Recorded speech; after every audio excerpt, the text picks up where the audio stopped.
Hello, I'm Nadine Blaney. Welcome to Media Week. Ahead on the program. In a market where the landscape is changing so dramatically, you almost have to have these foundations to actually underpin your entire future. 7 West Media betting big on its Olympic coverage. Chief Executive Tim Warner spoke with Media Week's James Manning. That full interview is coming up. Also today, ARN inks new deals with Kyle and Jackie O, locking them in for 5 more years. Those stories and much more coming up with our co-host, James Manning, editor and publisher of Media Week. But first, Fairfax Media booking a near $1 billion impairment charge against its publishing assets as it moves its online real estate business Domain into its own unit within the company. For more on the share market reaction to that news, here's IG's Evan Lucas. The old and the new in the media space continue to show how much of a change there is going to be over the next 5 years. And clearly Fairfax this week has again highlighted what is going on inside that space. That headline figure, that massive $980 million write-down from their major mastheads is not surprising, and I don't think anybody out there really was surprised to see that. If you look at most majority shareholders, they were looking to see actually a reasonable write-down, maybe not as large as it was, but certainly the fact that the SMH and the Age are still seeing real headaches and headwinds around whether or not advertisement dollars are actually working. What is a positive is the actual spin-out of Domain. We are moving towards clearly a possible IPO, whether that's next year or the year after, is still remaining to be the case. But now, actual straight-out information and actually being able to read what is happening. And we're bringing you now to breaking news. Prime Minister Malcolm Turnbull and his Treasurer Scott Morrison, I believe, announcing some reforms to the banking sector. Annually. The committee may, of course, have further hearings and may call people back. It's got the power to do that. But this is going to be, as the Treasurer said, a regular health check. And I believe this will help drive a stronger culture of accountability on the part of the banks. And they will be there in the Parliament, giving evidence, taking questions from the people's representatives. I should have stressed, Prime Minister, also, and then in coming and making this decision today, obviously there's been consultation in bringing us to this point. We've clearly communicated what we intend to do with the major banks, and they've been advised of this process. Also consulted with the Governor of the Reserve Bank and the ACCC, and have advised APRA also of this. So there's been an appropriate assessment and consideration of how this process would work, and obviously informing the terms of reference. We'll be speaking to the incoming chair of the committee as well, and getting the feedback of the committee about how they believe this can be worked effectively as well. There'll be some who will say, why not have a royal commission into the banks? Why not do that? Well, let me respond to that. Royal commissions are inquiries. The only power they have is to investigate matters and then write a report. And they are best employed to look into specific issues, specific events or problems. What we have here with the banks, in our view, is a need for cultural change and ongoing accountability. The virtue of the proposal of the announcement that we're making, the Treasurer will undertake with the committee, is that this will become a regular part of the House of Representatives Economic Committee's calendar. So just as the Reserve Bank turns up a couple of times a year, the banks will turn up, and it will become part of their regular program of accountability. A Royal Commission, apart from being hugely expensive, and that is a very important factor, a Royal Commission makes an inquiry. It might go for a year, it might go for several years, it can go for quite a few years, but then it comes to an end, it writes a report. What we're setting in place here is ongoing, permanent cultural change, and change that will make the banks ensure that they are accountable. And the committee will, seized of this reference, will, just as it has done with the RBA and APRA, you will get this change in culture, so the banks will know then that if they decide not to pass on an interest rate cut from the Reserve Bank, they will know that they're going to have to front up to a House of Representatives committee and explain that and take questions about that and justify their actions in front of the elected representatives of the Australian people. And that will drive, I tell you, that will drive some cultural change at the banks. I should stress, and this is in addition to, as we announced in April of this year, I mean, ASIC has more than the full powers of a standing Royal Commission. Yes. To go and investigate, to initiate matters, to extract evidence, to prosecute, to investigate, to do all of these things. Now, so the government has been reacting practically and focusing on the issues that need to be addressed. So whether it's the transparency and accountability of decisions, as the Prime Minister has just said, or the need for investigatory and prosecutory power, that has been addressed through ASIC. The issues that we've dealt with systemically in the financial systems through the inquiry that was undertaken by David Murray and the implementation of those recommendations. So what we are doing is practically addressing the things that need to be addressed. Others may wish to engage in populism. What we are focused on is the practical issues that support customers of banks, that support those who are saving in banks, support those who are investing in banks, and most importantly, the broader economy, which depends on the resilience and the strength of the banking system. Mr Morrison, the latest retail trade figures show spending is at its lowest annual rate in 3 years. Isn't this a sign that the economy is slowing? Well, the figures that have just come out in just today do show, again, a rise in retail spending over the course of the year, and we welcome that. They're at the lower end of the market expectations for the figures today. But we also welcome the figures that also came out this week, which shows that confidence and consumer sentiment in the economy continues to be well above the norms, and it's an economy which is facing difficult headwinds. We all understand that. That is why it's so important in this economy, again, as the Prime Minister said earlier this week, that you have policies that drive investment. And policies that drive investment are not policies that increase taxes on investment, as the Labor Party propose. The way you drive investment in this country is to give businesses the confidence, and you give the tax system incentives for business to invest. And the biggest challenge, whether it's here in Australia or overseas, is encouraging businesses to invest in productive activities in our economy.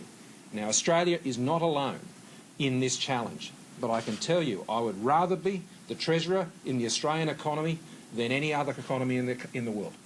To what extent do you believe that the banks not passing on the full rate cut is pulling back the economy or damaging the stimulatory effect of lowering rates? Well, clearly the intention of the Reserve Bank in cutting those rates was to see it pass through and follow through into the broader economy.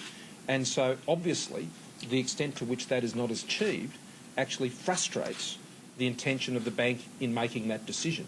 And that's why, well, this is why we're frustrated. This is why we think it's important that we do practical things to actually ensure that transparency and the other measures we've talked about can, I think, further improve these outcomes. How will you compel the banks to appear before this committee, and what happens if the committee doesn't like what they have to say? Well, I've spoken to all the banks, and they've all agreed to participate in this process. Yeah, the Parliament obviously has powers, but I don't. They won't be necessary. They won't be necessary. The banks will certainly appear. And they've been cooperative in forming this. And as to the second part of your question, I mean, parliamentary committees hear evidence from witnesses regularly and form conclusions and write reports and make statements about it, and they can be very critical. And so the banks will understand that when they're called, that they will be accountable, they'll be regularly accountable, it'll be institutionalised, and they will be getting the attention of the Parliament, of the committee, and of course the committee's report is then tabled in the Parliament, and the government through the Treasurer then responds to it. So what we're doing here, and this is without additional expense to the government, this is using the machinery of Parliament to promote a stronger culture of accountability and transparency, which I believe will the banks, if they embrace this, they can use this to build confidence, because as the more people understand about what they're doing and the more open the banks are, then they've got the opportunity to build confidence, or they might, when they contemplate being more open and more accountable. They might contemplate changing some policies and practices as a consequence. So your meeting this morning with Mr. Short, did he give you any assurances about constitutional recognition? Well, we had a very good and constructive meeting on a number of issues. Both of us are committed to, both the government and the opposition, as you know, are committed to constitutional recognition of our first Australians. There is a referendum council that we're awaiting advice from, and that's really the next step. Is the May 2017 referendum realistic? We are very much waiting for the advice from the referendum council. On Indigenous issues, do you have confidence that Nigel Scullion has respected Aboriginal leadership in the country, and is his position credible? Nigel Scullion is a very committed Minister for Indigenous Affairs, and he certainly has my confidence and the confidence of his colleagues. I know he's been subject to criticism recently. I regret to say that is the nature of political life. We all get plenty of criticism, but I can say to you that Nigel's commitment to his work as the minister is absolute. He understands the communities that it is his job to support, the Indigenous communities in Australia, Indigenous Australians. He understands that area very well, and of course he understands the territory very well. He is a Northern Territory Senator. Thank you all very much. So that was the Prime Minister, Malcolm Turnbull, and Treasurer Scott Morrison announcing some new measures to help build, they say, confidence in Australia's banking sector. They'll be bringing the big banks before a House Economics Committee each year. Now, we're watching, obviously, the share price in the banks in relation to that.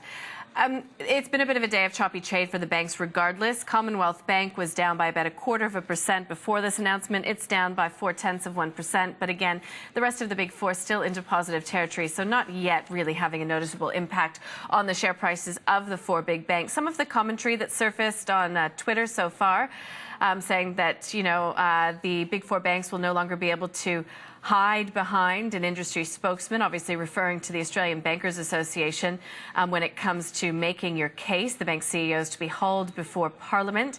So it'll be interesting to see the market reaction to this move coming from the Treasurer and the Prime Minister. Obviously, one would think in reaction to repeated calls coming for a Royal Commission into the banking sector, the opposition saying that it would still continue to pursue that case, and of course really rising to the fore in the wake of that Reserve Bank Board decision to cut interest rates to that all-time low of 1.5%, although the big four banks not necessarily choosing to pass that on to their customers in full, although they did, in the case of CBA in particular, raise deposit rates for a certain portions of a fixed income deposit space. So that's a very interesting development coming out from the federal government. We will endeavour to bring the Treasurer to you, speak with Treasurer Scott Morrison, and of course we'll be making all the requisite calls to the big four banks and the Banking Association to get commentary as well. So we'll continue to follow that story for you throughout the hour, and of course we'll be keeping in touch with our reporters in Canberra on this one as well. Let's get back to Media Week, though, and James Manning, our co-host and editor of Media Week, is here. Now, earlier in the week, we heard from 7 West Media. It returned to profit in FY16, but it did warn of a fall in earnings to come, lower print advertising revenue, and the cost of major sporting coverage, including the Olympics, will weigh on next year's result. But Chief Executive Tim Warner confident it's an investment that will pay off in the long term. Now, he spoke with us on the day of the results release. No question the result is strong. I think if you stack that result up against particularly the other television networks, it's going to be a pretty handy result. Outlook not where we would want it to be, but we've invested in a lineup of pretty impressive, huge live sporting events, including the Olympics, including the AFL, and we obviously think that's the right thing to do for the long-term future of this company. So that really does shape the outlook in quite a significant way.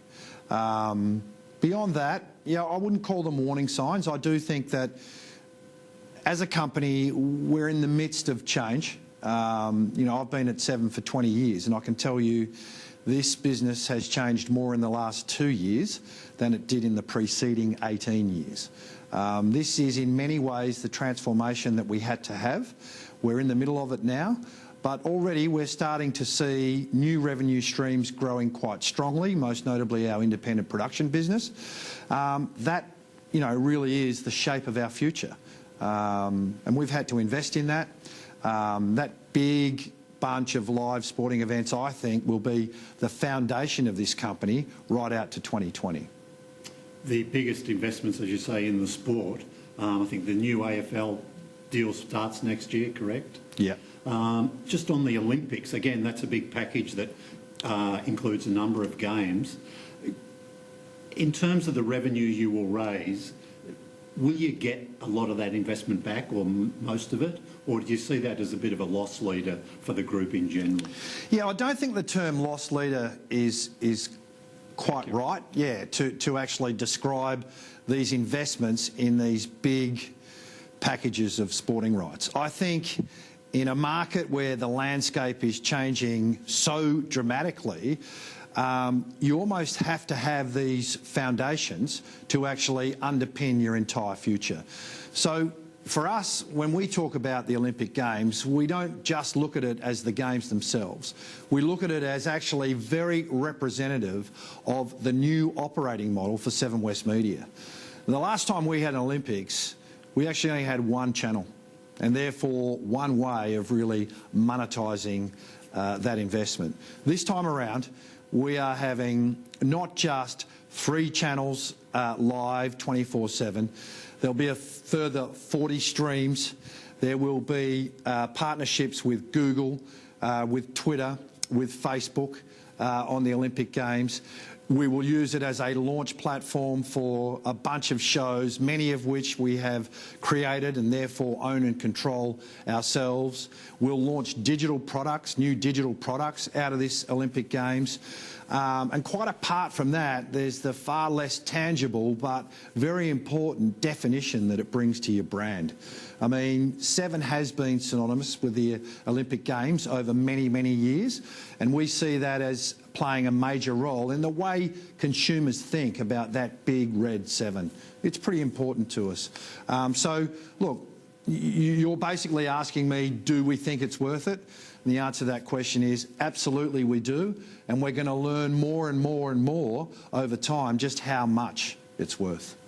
Yeah, you're able to boast now about the decade of dominance for the Channel 7 brand, and you've got a strategy to keep it number one, I think, to 2020. You outlaid that last year about this time. Are you on the road to being able to fulfil that promise or that aim? Well, as you know, James, I don't like to do cartwheels in the car park too early. There's no such thing as a victory lap at half-time at Seven, but we have had a very strong year. We are leading every key demographic now. Our audience composition has really changed quite dramatically this year, and in fact we've probably got the best share of those key demos that we've had for 5 years or more. So yeah, I wouldn't be calling it, but I'm saying it's going to be very hard for us to lose it.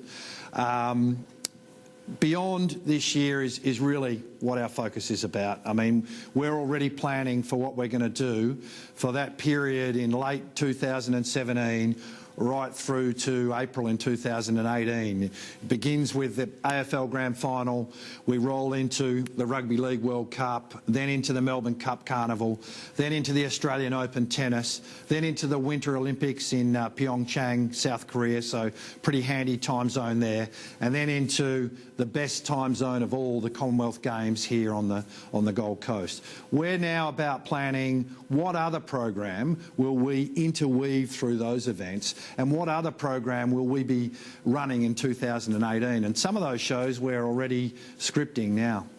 As a share of group revenue, Seven's crept up about 80%, I think, this financial year.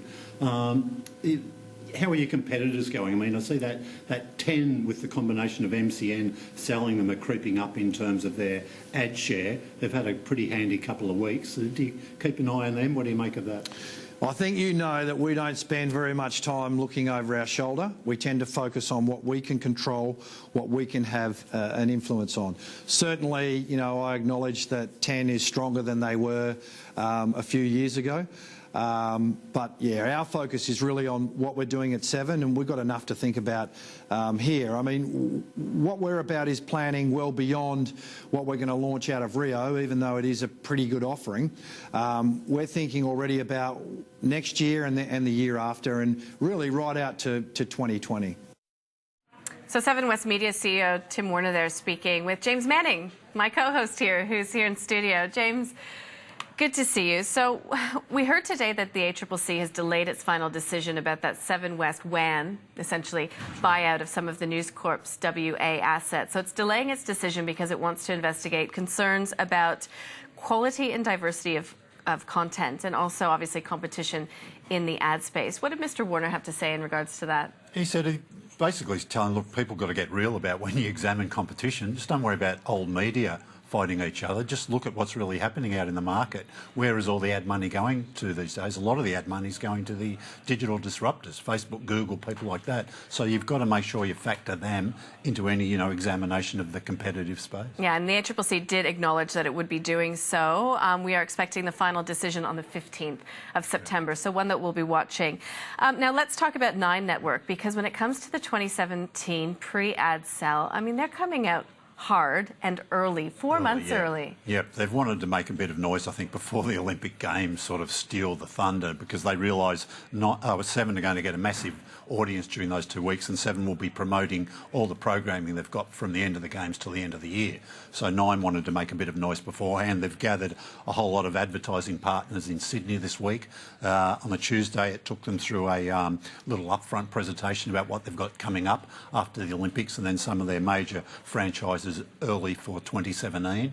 And then on Tuesday, they launched their Summer of Cricket, which was a bit strange because it was pouring rain, and here they were with images of Bondi Beach. But it was a nice juxtaposition, I guess, of what's to come after we get through this winter.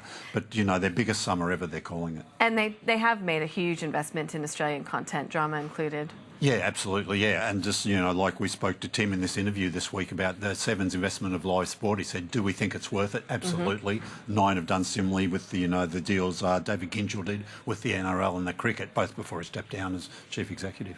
OK, let's talk ARN.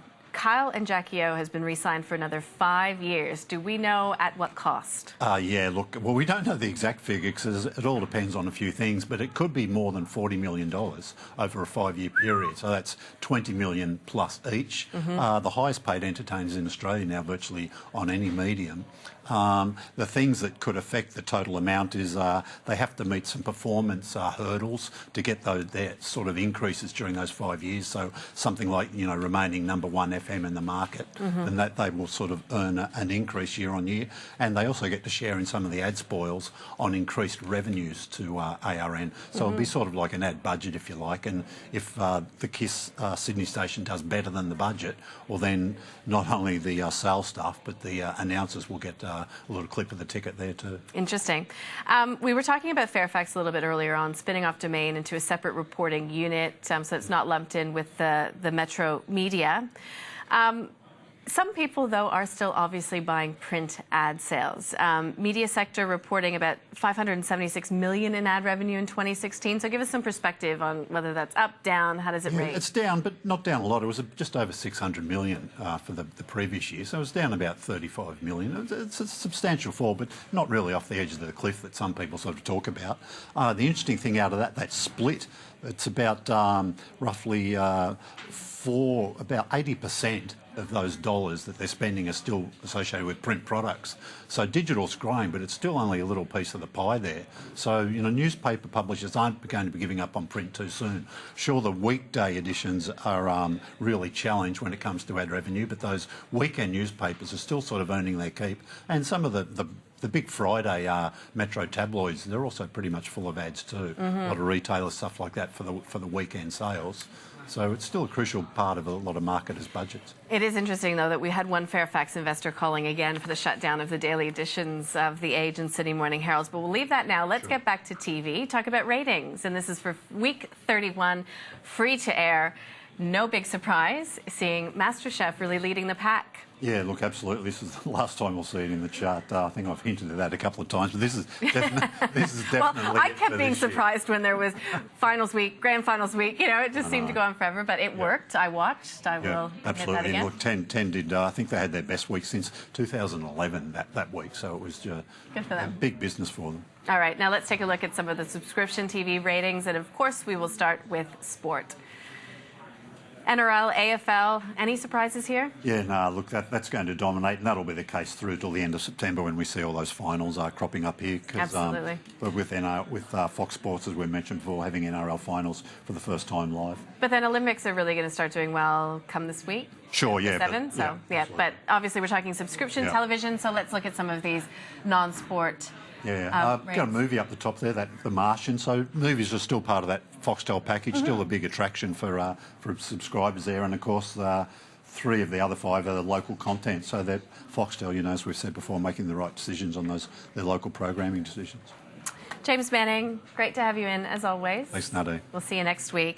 James Manning from Media Week. Just quickly checking in on the banks. We have learned that the federal government will be hauling the big 4 bankers in front of Parliament once a year to check in on how they're doing and how they're addressing some of these long-standing corporate culture issues. The Prime Minister saying he's looking for ongoing, permanent cultural change that you can't get from running a Royal Commission. Stay with us. We will have plenty of analysis on this coming up when Trading Day resumes after the break.